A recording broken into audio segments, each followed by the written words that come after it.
When Mara flew her drone over the same hollow where Cam, Lina, and Jonah disappeared, she expected nothing but endless trees. Instead, the camera locked onto a hidden clearing, a perfect circle no map had ever marked.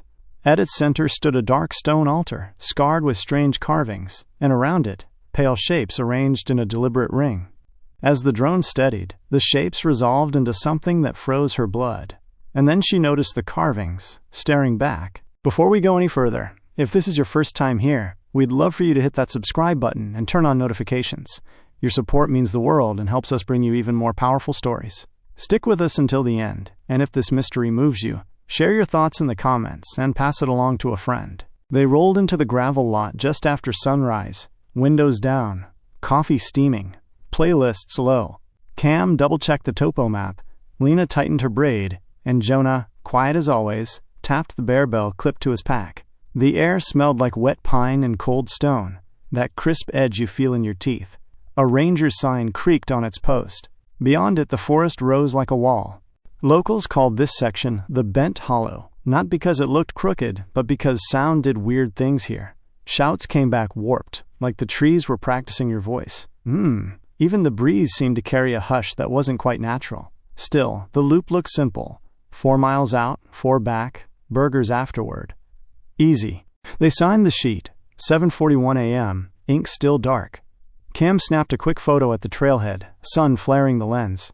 Lina adjusted her sleeve, a tiny micro-movement she always made when she was nervous. Jonah's eyes tracked the tree line, then softened. They stepped into the green. Ferns brushed their calves. Birdsong thinned. The canopy closed. By noon, clouds layered like slate. The trail cinched narrow. Orange blazes spaced wider than the map promised. Cam joked about shortcuts. Lina rolled her eyes but followed to a lookout she swore was just beyond the ridge. The air cooled. Their exhales smoked. Even their zipper pulls clicked louder. Afternoon light turned the moss a deeper green.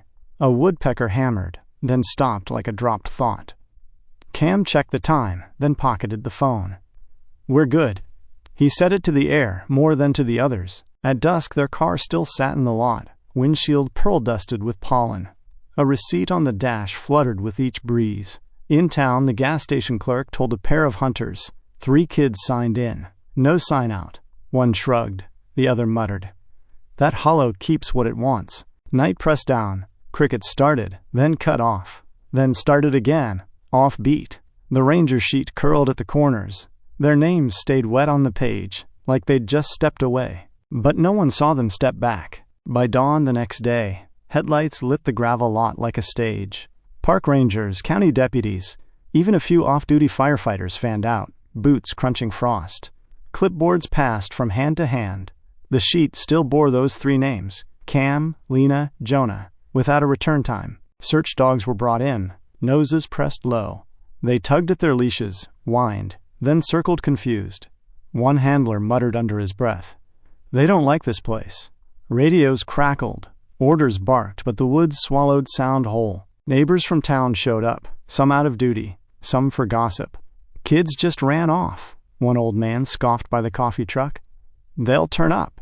A woman shook her head, whispering, "Not from the hollow. That place doesn't give people back." For 2 days, searchers combed ravines, scanned ridgelines, tapped branches into caves.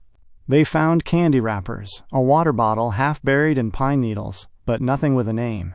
Each night, lanterns glowed at the trailhead, families wrapped in blankets staring into the dark. On the 3rd morning, an exhausted deputy rubbed his eyes and said flatly, "We've got nothing. Not a footprint, not a shred." The words hung in the cold air, heavier than the fog. The woods stayed quiet, as if listening. Weeks turned to months, and the posters yellowed on telephone poles.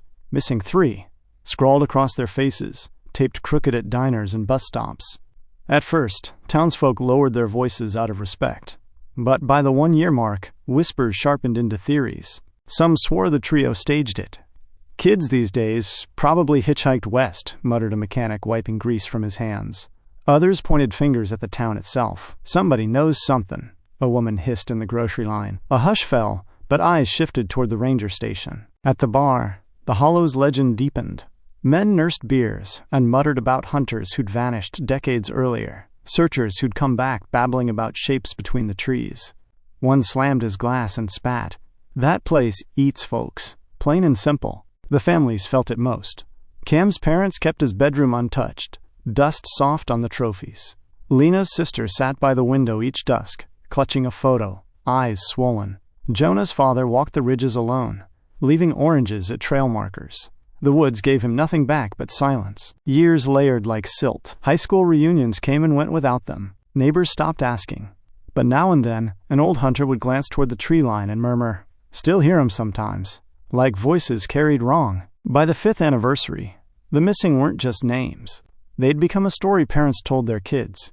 Don't stray too far, don't ignore the signs, don't tempt the hollow. And yet, curiosity never really died.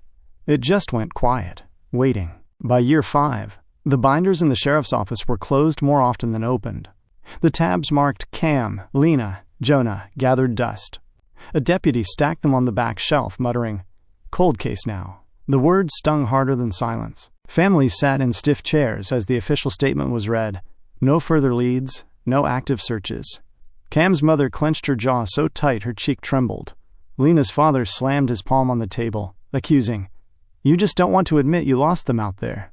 Jonah's aunt whispered, "Or you're hiding something." In town, bitterness spread. Some swore the Rangers knew more than they let on. Others whispered about politics, land deals, the state wanting bad press buried. A cafe waitress leaned close to a customer. They didn't look hard enough, not where it mattered. But when the families tried to push, they hit the same wall. Insufficient evidence.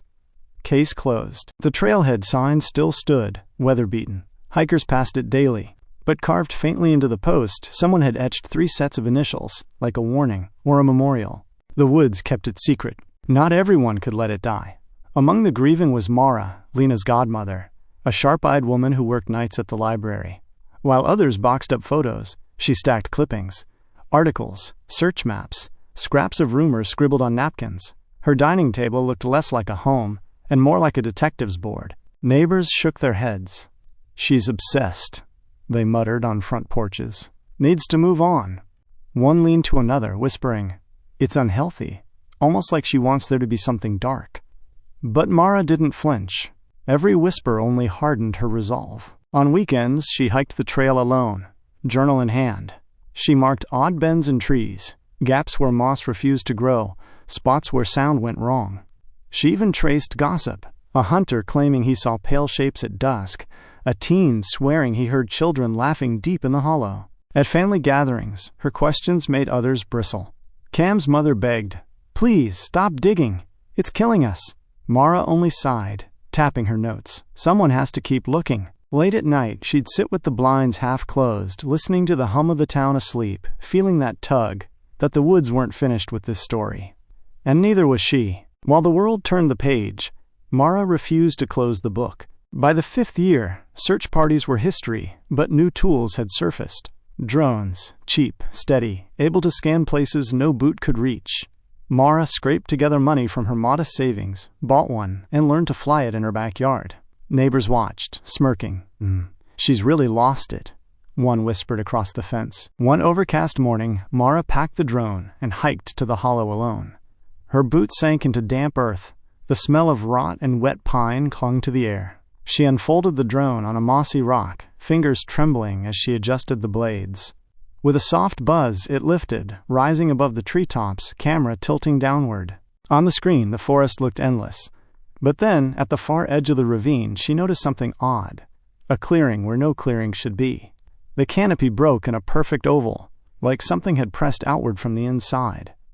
Dark shapes littered the ground. At first, she thought fallen logs, but the drone's camera steadied, zooming in, and those shapes looked far too uniform. The drone's feed sharpened, the pixels clearing until Mara's breath caught. In the middle of the clearing was a stone structure, flat, squared off, not natural. Its surface was darkened, as if scorched, and surrounding it were pale shapes, scattered in an almost perfect ring. She leaned closer to the screen, her fingers gripping the controller so tight her knuckles whitened. Those weren't logs. They were too smooth, too straight, some long, some short, like bones weathered gray by seasons of rain and frost. The way they were arranged didn't feel random. It felt deliberate, ritualistic. Mara swallowed hard, the buzz of the drone suddenly loud in her ears. Her mind raced. Was this what the searchers missed, or what they'd avoided? She steadied the camera, her hands shaking. Around the altar, strange carvings marked the earth. Spirals, intersecting lines, shapes that looked like eyes. In town later, when Mara whispered what she'd seen, no one laughed. A bartender leaned in close and muttered, "Told you, the hollow keeps what it wants." Word spread fast. Some said she mistook stones for bones. Others whispered she had finally uncovered why the woods never gave those three back. But Mara knew what she saw. And the drone had recorded every second. The clearing was real. And it was waiting. 2 days later, county trucks rumbled up to the trailhead. Rangers, deputies, even a state investigator hauled gear into the hollow, guided by Mara's footage. Yellow tape fluttered between trees. Locals gathered at the edge of the lot, whispering over thermoses of coffee. By dusk, the searchers came back out, faces pale, lips pressed thin. They spoke carefully to the press. No conclusive evidence found. No mention of bones. No mention of symbols. Just vague lines about erosion and rock formations. In the crowd, an old hunter spat into the dirt. "Cover up," he growled. A woman clutched her scarf tighter. "If they found nothing," she whispered to her neighbor, "why'd their eyes look like that?" Families demanded answers, pounding on the sheriff's desk. The response was the same each time. Investigation ongoing. But nothing more. Mara replayed her drone footage that night, the glow flickering across her tired face. She knew the officials had seen what she had, and their silence was more terrifying than their words. The hollow still held its secret. And now, so did they. Mara couldn't let it rest. If the officials wouldn't admit what they saw, then she'd have to face the hollow herself. One gray morning, mist rolling off the ridges, she strapped her pack tight and slipped back into the woods alone. Every step felt heavier, the air thick with damp earth and pine resin. Hours passed before she reached the clearing her drone had revealed. And there it was, exactly as the footage showed. The stone altar stood at the center, its surface etched with grooves that weren't made by weather. The spirals and crude eye shapes were cut deep, filled with moss but still sharp. Around it, the pale forms weren't illusions. Mara crouched, her knees trembling. Bones. Long, brittle, some cracked, some stacked. A ring of them, sun-bleached, arranged with chilling care. She picked up a shard, thin as a finger, and nearly dropped it when she realized it wasn't animal. Her flashlight beam swept wider and caught something half-buried. A strip of faded fabric, caught on a root. Blue nylon, the same color as the jacket Lina wore the day she vanished. Mara's stomach dropped. She staggered back, clutching the evidence. In that clearing, she felt the silence shift, like the woods themselves were watching her. A twig snapped, just once, somewhere behind her. She didn't wait. She stuffed the fabric into her bag and ran until the trees thinned. Lungs burning, heart pounding louder than the drone's buzz had ever sounded. Now she had proof. Proof no one wanted to see. Back home, Mara laid the fabric strip on her kitchen table, hands trembling. It was frayed, weather-stained, but the zipper tag still glinted faintly. It belonged to Lina. That alone was enough to shatter the town's denials. Yet Mara couldn't shake the feeling that what she found was just a fragment of something bigger. That night, she replayed the drone footage frame by frame. Beyond the altar, just past the tree line, the lens had caught more, faint outlines in the soil, like additional clearings carved deeper into the forest. She hadn't noticed before. Not one site, but several. The thought hollowed her chest. This wasn't just where the 3 vanished hikers had ended. It was part of a pattern, maybe older than the town itself. The hollow wasn't a single scar. It was a network, a hidden map etched into the woods. And if one clearing already held bones, what lay buried in the others? The mystery was no longer about 3 missing names. It was about how many more the forest had claimed.